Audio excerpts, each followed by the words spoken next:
от Българската социалистическа партия вървяха май месец миналата година, помните ли какво обещаваха? Веднага ще рестартираме Белене, 250 хиляди нови работни места. Къде е Белене? Къде са работните места? Излъгаха ли ни? Излъгаха ни.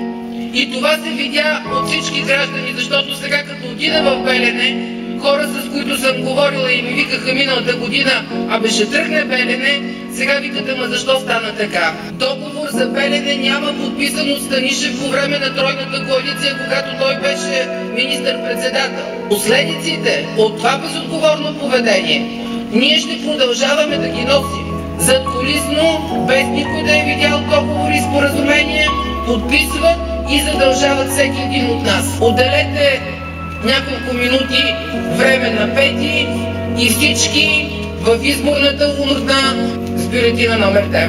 Благодаря.